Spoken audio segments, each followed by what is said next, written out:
নমস্কার বন্ধুরা, আমি সুমি। আপনারা দেখছেন সুমির রান্নাঘর। আজও একটি দারুণ মজার রেসিপি নিয়ে চলে এলাম। কচুরমুখী দিয়ে চিংড়ি মাছ আলুর ঝোল। চলুন তাহলে রেসিপিটি শুরু করা যাক। তার আগে আমার রেসিপিটি যদি আপনাদের ভালো লেগে থাকে চ্যানেলটাকে সাবস্ক্রাইব করে পাশে থাকবেন। চলুন তাহলে রেসিপিটি শুরু করা যাক। কচুরমুখীটি রান্না করার জন্য একটি কড়া বসিয়ে নিয়েছি। এখন দিয়ে দেব জল।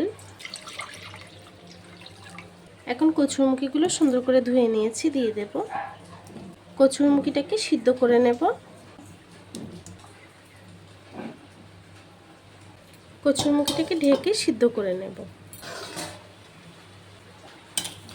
দেখুন কচুরমুখীটা কিন্তু সিদ্ধ হয়ে গেছে। এখন কচুরমুখীটাকে নামিয়ে নেব। কচুরমুখীটাকে নামিয়ে খোসাটাকে ছাড়িয়ে নেব। ওই কড়াইটিকে আবারও বসিয়ে নিয়েছি। কড়াইটি গরম হয়ে গেছে, তেল দিয়ে দেব। তেলটি গরম হয়ে গেছে, চিংড়ি মাছটা দিয়ে দেব।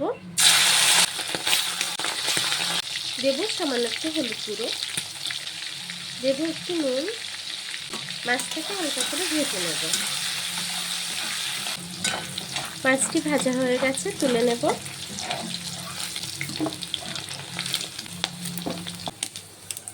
এই তেলের মধ্যে আলুটাকেও ভেজে নেব।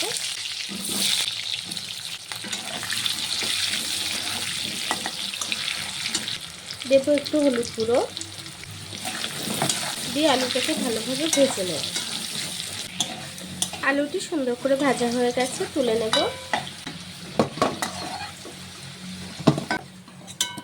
এই তেলের মধ্যে দিয়ে দেবো একটা শুকনো লঙ্কা, দেব একটু কালো জিরে ফোড়ন, দেব একটু আদা জিরে বাটা। বাটিটা দিয়ে একটু জল দিয়ে দেব। দেব 4টে ছোট সাইজের টমেটো কুচি। বাকি গুঁড়ো মশলাটা অ্যাড করব। দেব হলুদ গুঁড়ো 1.5 চা চামচ, দেব স্বাদ মতো নুন। সব কিছুকে একসাথে কষিয়ে রান্না করে নেব মশলাটাকে। মশলাটাকে সুন্দর করে কষানো হয়ে গেছে, মশলা দিয়ে তেল ছেড়ে দিয়েছে। এখন ভেজে রাখা আলুটি দিয়ে দেব। আলুটিকে দিয়েও একটু রান্না করে নেব। আলুটাকে মশলার সাথে ভালোভাবে কষিয়ে নিয়েছি, এখন জল দিয়ে দেব। ঝোলটা যতটা রাখবেন সে অনুযায়ী জলটা অ্যাড করবেন।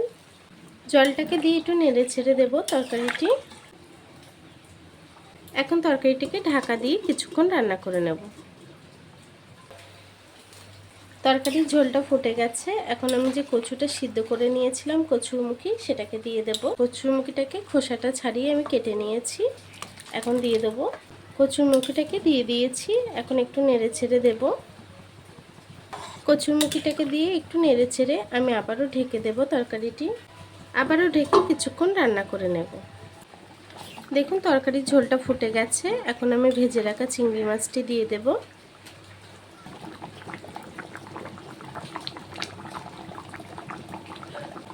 চিংড়ি মাছটি দিয়ে দিয়েছি, আবারও একটু নেড়ে ছেড়ে আমি তরকারিটিকে আরও কিছুক্ষণ রান্না করে নেব। দেখুন তরকারিটি কিন্তু হয়ে গেছে আমার। নামানোর আগে একটু ধনেপাতা দিয়ে দেব। ওপর থেকে একটু ধনেপাতা দিয়ে দিলাম। ধনেপাতাটাকে দিয়েও একটু নেড়ে ছেড়ে দেব।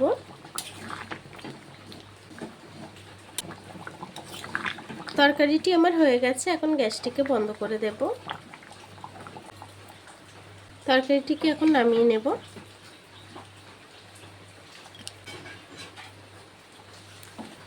দেখুন আলু কচুরমুখী দিয়ে চিংড়ি মাছের তরকারিটি কিন্তু হয়ে গেছে। রেসিপিটি খুবই সিম্পল। আমার এই সিম্পল রেসিপি আপনাদের কেমন লাগে কমেন্ট বক্সে জানাতে ভুলবেন না। ভিডিওটি যদি ভালো লেগে থাকে চ্যানেলটাকে সাবস্ক্রাইব করে পাশে থাকবেন। আর এতক্ষণ ধরে আমার ভিডিওটি দেখার জন্য আপনাদেরকে অসংখ্য ধন্যবাদ।